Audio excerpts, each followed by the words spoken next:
নমস্কার বন্ধুরা, আমার চ্যানেলে আপনাদের সবাইকে স্বাগত জানাই। আজকে বনি বিছানা গোটাচ্ছে, কারণ আমাদের এটাই নিয়ম করা আছে যে যে সবার শেষে উঠবে সেই প্রতিদিন বিছানা গোটাবে।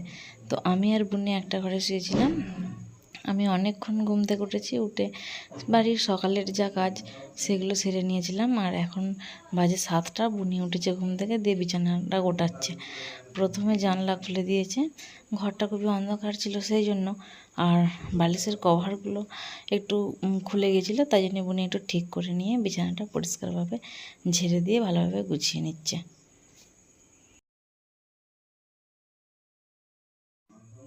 বিছানা গোছানো হয়ে গেছে, দিয়ে ও নেমে চলে আসছে। আর এদিকে ও কানে হেডফোন গুঁজেছিল যেগুলো, সেগুলো চারিদিকে ছড়িয়েছিল, দিয়ে ওই জন্যে ইয়ারফোন বা হেডফোন যেটাই আপনারা বলেন কেন সেটা গুছিয়ে নিচ্ছে। দিয়ে ও বিছানা গোছানোর পর আমাদের বাড়িতে 3টে রুম ভালোভাবে পরিষ্কার করে ঝাঁট দিয়ে দিয়েছিল। আমি আর ঝাঁট দিইনি, ওই দিয়েছিল ঝাঁট। আর এখন বাজে সকাল 9:30। তো আমি রান্না বসিয়ে দিয়েছি। আজকে রান্না করেছিলাম আলু, মুসুর কলাই ও ডিম দিয়ে একটা তরকারি। তো প্রথমে প্রেসার কুকারের মধ্যে আলু ও মুসুর কলাই দিয়ে দিলাম সেদ্ধ হওয়ার জন্য, তার সঙ্গে 2টো ডিম দেব সেদ্ধ হওয়ার জন্য। আমাদের বাড়িতে 3জন লোক, 3টে দেবো না, কারণ বুনির অ্যালার্জি, ও ডিম খাবে না, সেই জন্য 3টে দিলাম না। আর এদিকে একটু চচ্চড়ি বসাইছি। এটা সেদ্ধ হয়ে গেছে, সমস্ত মশলা দিয়েছিলাম, একটু সেদ্ধ হওয়ার জন্য ঢাকা দিয়েছিলাম। দিয়ে এটাও প্রায় সেদ্ধ হয়ে গেছে, একটু শুকনো শুকনো করে নামিয়ে নেব। আর করব ঝিঙে ভাপা। তো প্রথমে পোস্ত নিয়েছিলাম, পোস্তটাকে বেটে নিলাম। আর একটু সর্ষে নিয়েছি, সর্ষেটাকেও ভালোভাবে বেটে নিচ্ছি। ওইদিকে এই যে সর্ষে আর পোস্ত বাটা হয়ে গেছে, পরিমাণে অল্প তাই অল্পই নিয়েছিলাম। আর এদিকে যে ডালটা করেছিলাম ডিম, আলু, মুসুর কলাই দিয়ে, সেটা ভালোভাবে মশলা কষে আর দিয়ে দিয়েছি কড়াইয়ের মধ্যে। আর এখন দিয়ে দিচ্ছি লঙ্কা গুঁড়ো, ওই যে ঝিঙে ভাপাটা বানাবো বলেছিলাম সেটাতে, এই পোস্ত বাটাটার মধ্যে লঙ্কা গুঁড়ো দিয়ে দিলাম, দিয়ে ভালোভাবে মিশিয়ে নেব। আর ঝিঙেগুলো লম্বা লম্বা করে কেটে নিয়েছি, খুব একটা লম্বা নয়, ওই মাঝে দিয়ে আর একটা মাঝে কেটে নিয়েছি। দিয়ে একটা টিফিন বক্সের মধ্যে ঝিঙেগুলো ধুয়ে ভালো করে জল ঝরিয়ে নিয়েছিলাম, আর এখন একটা টিফিন বক্সের মধ্যে দিয়ে দিলাম। দিয়ে যে সর্ষে আর পোস্তটা মিক্সড করে রেখেছিলাম লঙ্কা গুঁড়োর সাথে, সেটা এখন দিয়ে দিলাম, দিয়ে হাত দিয়ে ভালোভাবে মাখিয়ে নেব। এখন দিয়ে দিচ্ছি পরিমাণ মতো হলুদের গুঁড়ো আর পরিমাণ মতো লবণ, দিয়ে দেবো অল্প পরিমাণে সর্ষের তেল।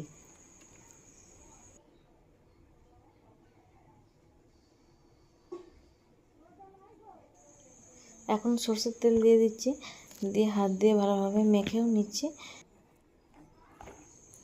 এরপর গ্যাসের ওভেনের ওপর একটা কড়া বসিয়ে দিয়েছি। তো কড়ার মধ্যে পরিমাণ মতো জল দিয়েছি, দিয়ে টিফিন কৌটোটা ওর মধ্যে বসিয়ে দেব, দিয়ে একটা ঢাকনা দিয়ে দেব।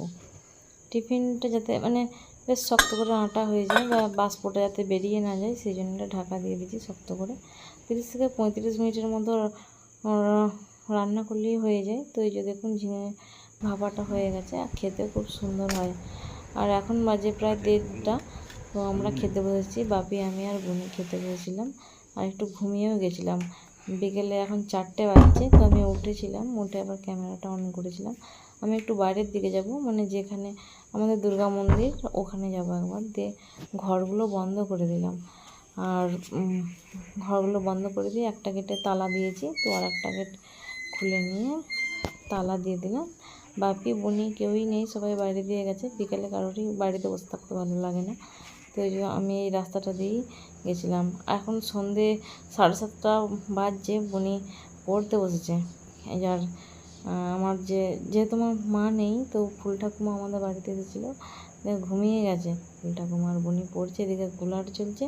যেহেতু বুনি পড়তে বসেছে, তো আমি রান্নাঘরে গেছিলাম ভাত বসানোর জন্য। তারপরে দেখেছি বুনি ভাত বসিয়ে গ্যাসের আঁচ কমিয়ে দিয়ে পড়তে বসেছে, আর এদিকে দুধও বসিয়েছে। চলুন ভিডিওটা এখানেই শেষ করছি। আপনারা সবাই ভালো থাকবেন। আমার ভিডিও কেমন লাগছে অবশ্যই কমেন্টে জানাবেন। ভালো লাগলে একটা লাইক করতে পারেন। এখন এই পর্যন্তই, সবাইকে টাটা।